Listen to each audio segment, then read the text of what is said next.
বামুণপুখুৰী চাহ বাগিচাত আজি তিনিদিনীয়াকৈ শ্ৰী শ্ৰী কালী পূজা আয়োজন কৰা হৈছে। কালী পূজা পাৰ হৈ গৈছে আৰু আজি অন্তিমটো দিন। ইয়াত আমাৰ প্ৰশাসন হওক, বাগিচাবাসী ৰাইজে হওক, সম্পূৰ্ণ সহায় কৰিছে। সকলো সহায় সহযোগিতা। আপোনালোকৰ বাগিচাত আমি দেখা পাইছোঁ যিহেতু বোলছবি প্ৰদৰ্শন হৈ আছে, তিনিটা দিনে বোলছবি প্ৰদৰ্শন হৈছে নেকি?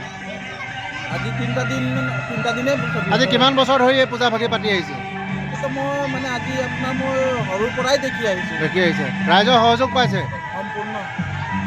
বামুণপুখুৰী চাহ বাগিচাৰ সমূহ ৰাইজে একত্ৰিত হৈ আমাৰ এই আঘোণকালিত এই কালী পূজা পতাৰ আমাৰ এটা এই পূৰ্বপুৰুষৰ পৰা ধৰি মানে আমাৰ চলি আহিছে।